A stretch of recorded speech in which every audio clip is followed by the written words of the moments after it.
I don't know everything. I used to think I did. And as you get a little bit older, you realize that you don't. And that you know less now than you thought you knew. You know, you think you know everything when you're 27. You know what I mean? When I first got my record contract, I was 27. And everybody tells you how great you are. And I call it the good dog syndrome. And I think that's why the drugs come into the picture.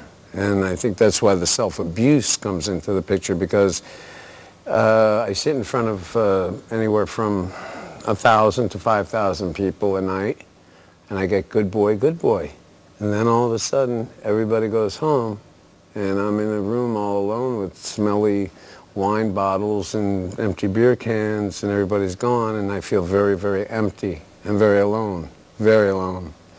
And so I used to go into the street and get into trouble. And to put a Band-Aid on that loss, as confident as most people think I am, I'm very, very actually insecure. And I think that's why I try so hard to be confident and take up so much room, and why I'm trying to impress you as a performer, because of my insecurities as a normal human being, you know.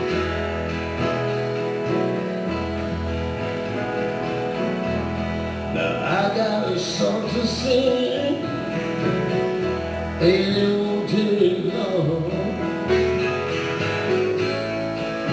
I'm gonna sing it back, and it takes me all night long.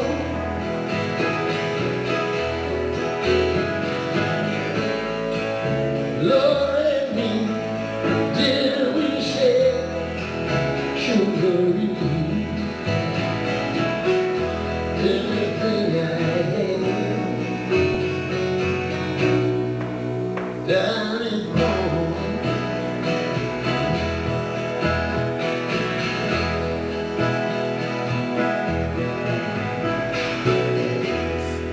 But actually, if I may interrupt you for a second. No, go right ahead. Interrupt me all you want, because I'll take over the whole conversation if you let me. But I don't think you're normal. This is really me, okay? The person on stage is really me, but it's a little bit bigger. You know what I mean? I'm trained. I call it like a dancing poodle sometimes, you know. I get very afraid of just going through the motions. You know what I mean? I always want to have the passion and the love of giving enjoyment to people. Like, you know, I've had people say, "Oh, gee, you know, we fell in love to your records. You know, me and my wife got married to your music." This kind of thing.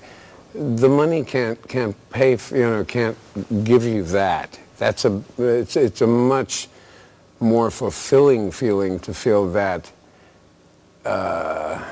that you can touch somebody in the heart. You know what I mean? That you can touch a heart, you know. But was it ever a choice?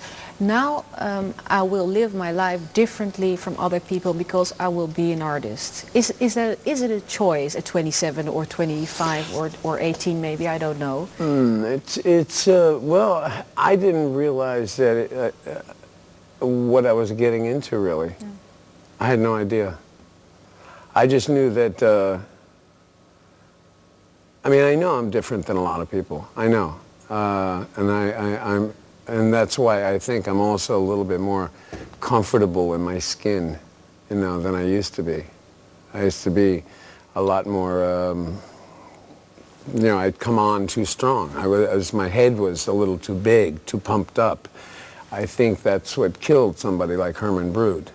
Your audience can kill you, because, you know, for an artist, you want to share what you have, and sometimes, you know, they can applaud you into being self-destructive.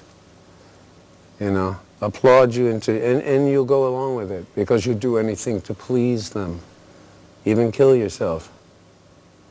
Slowly, inch by inch, you know, whether it's heroin, or whether it's booze, or whatever.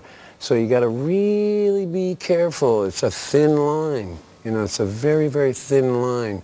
And so, like, you know, I have to really concentrate on centering myself in the same way that I try to center myself on stage, you know what I mean, in the power that you have. Because if you have that power of moving people, you know what I mean, of touching their hearts or making them feel a certain way, especially with music, because music is, to me, has a mystical quality to it. It's an international language. I mean,